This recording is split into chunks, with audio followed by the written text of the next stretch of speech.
स्वागत है दोस्तों मेरे इस चैनल पे। और आज मैं ना अपना पॉडकास्ट ना खुद करने वाला हूँ, क्योंकि मेरा पॉडकास्ट कोई करने के लिए तो कोई सामने से बोलेगा नहीं, है ना। तो इसलिए मैं अपना पॉडकास्ट खुद कर रहा हूँ। तो चलिए, आज मैं आपको ये बताना चाहता हूँ ना कि मैं जब ओशो को सुना, मैं जब फिलॉसफी को पढ़ा, मैं जब दर्शन को पढ़ा, मैं जब अष्टावक्र गीता को पढ़ा और भागवत गीता को भी पढ़ा हूँ, और थोड़ा बहुत शिव पुराण को पढ़ा हूँ, लेकिन थोड़ा बहुत पढ़ा हूँ। शिव पुराण को रियलिटी में मैंने पूरा नहीं पढ़ा, क्योंकि उसमें बहुत से ऐसे कुछ कुछ लिखे हुए थे ना कहानियाँ, कि अनबिलीवेबल था। तो इसलिए मुझे सबसे ज़्यादा जो पसंद आया ना, वो मुझे ओशो की फिलॉसफी पसंद आई। और ये कहीं ना कहीं रियलिटी है, कहीं ना कहीं सत्य है। और अष्टावक्र गीता को तो मैं कहूँगा कि अगर आपको लाइफ को समझना है ना, तो इन सभी को ना पढ़ना बहुत ज़रूरी है। और मैं कहूँगा सबसे पहले तुम ये पढ़ो। तुम अगर शुरुआत करना है, अगर तुम थोड़े बहुत धार्मिक हो तो भागवत गीता से स्टार्ट कर सकते हो। बट मैं कहूँगा केवल उसी के भरोसे मत रहना, क्योंकि भागवत गीता में बहुत सारे ऐसे चीज़ हैं लिखे हुए जो सही रियलिटी को नहीं दिखाता है, सही सत्य को नहीं दिखाता है। आप उसे पढ़ करके ना आप खुद को नहीं पहचान पाओगे। लेकिन हाँ, फिर भी वो थोड़ा बहुत तुमको हेल्प करेगी। अगर तुम ज़्यादातर दुख में हो, दर्द में हो, तो वो हेल्प करेगी तुम्हें उस चीज़ से निकालने में। एंड साथ ही साथ मैं जब सारी चीज़ों को पढ़ा ना, तो मुझे ये फ़ील हुआ ना यार, मैं अपने आप को जान पाया हूँ कि मैं अभी जहाँ स्टैंड कर रहा हूँ, मैं जिस जगह पे हूँ, वो क्यों हूँ। मैं अपने आप को देख पा रहा हूँ, मैं अपने आप को समझ पा रहा हूँ कि क्या क्या कुछ गलतियाँ हुई है मुझसे, या मेरे पेरेंट्स से, या उनके पेरेंट्स से। तो मैं आज यहाँ हूँ। मुझे पता है मेरी जो ये लाइफ है ना, वो क्यों ऐसा है। और मुझे ये भी पता है कि हाँ, इस लाइफ से अब निकलना कैसे है।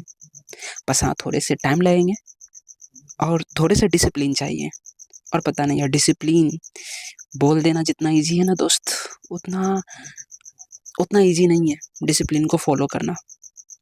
मैं इस चीज़ को ना बहुत ही पहले से देख रहा हूँ।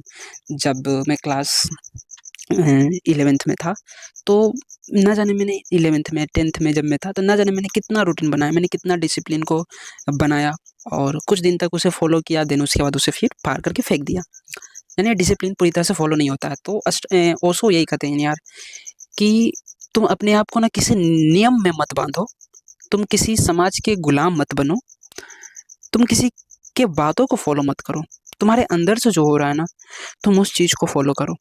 तुम अपने आप को ना हर हालत में खुश रखने की कोशिश करो। और दूसरों को जो खुश करने की आदत है ना, उससे वो बहुत ही घटिया है। वो बोलते हैं कि दूसरों को खुश करना तुमसे होगा ही नहीं, दूसरा कोई खुश, क्योंकि उसका अपना फिलॉसफी है, उसका अपना माइंडसेट है। तुम भले ही तुमको कुछ पल के लिए लगेगा कि तुम उसे खुश कर रहे हो, लेकिन नहीं। वो भी जब खुश मतलब तुम्हारे कुछ करने से वो खुश हो रही ना, तो इसका मतलब वो खुद से ही खुश हो रही है, वो तुमसे नहीं खुश हो रही है। तुमको ऐसा लग रहा है कि वो हमसे खुश हो रही है, मैं उसे कुछ कर रहा हूँ इसलिए खुश हो रही, नहीं। उसे वो चीज़ चाहिए जो तुम उसे दे रहे हो, इसलिए वो खुश हो रही है वो। यानी कि वो अपनी खुशी के कारण ही तुमसे खुश हो रही है। तो थोड़े से ये जो वाक्य है ना, ये चीज़ें थोड़े से तुम्हें कॉम्प्लिकेटेड लग सकते हैं। अगर कोई मतलब इस वीडियो को देख रहे हो, तो तुम्हें थोड़ा सा उलझा सकती हैं, थोड़ा पेचीदा है, लेकिन रियलिटी यही है। जब आप चलिए थोड़ा सा प्यार पे बातें कर लेते हैं। जब आप प्यार करते हो किसी से, आपको लगता है कि वाह, मैं खुश हूँ उसके कारण, वो अगर मुझे मिली है ना इसलिए मैं खुश हूँ, ऐसा लगता होगा। लेकिन नहीं, रियलिटी ये होती है ना कि आपके हार्मोन्स, आपके बॉडी, वो जो चाहता है ना, वो सामने वाला से मिल रहा होता है। या तो बातें करने से भी जो है ना, आपका डोपामिन रिलीज होता है, आपके हार्मोन्स जो सेटिस्फाइड होते हैं, इसलिए आपको अच्छा लगता है। यानी कि आप ओवरऑल क्या हो रहा होता है कि आपकी बॉडी को ना कहीं सेटिस्फेक्शन मिल रहा होता है, इसलिए वो सामने वाला आपको अच्छा लग रहा होता है।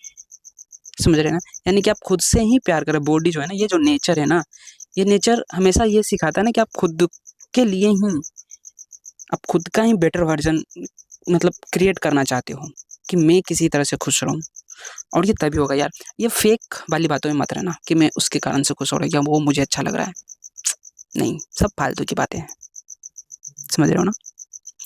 तो चलिए, हाँ, तो मैंने ये जाना कि मैं क्यों ऐसा हूँ, ये मैंने जाना। देन मैं इस समाज को जाना कि समाज जो है ना, ये किस तरह से चल रही है।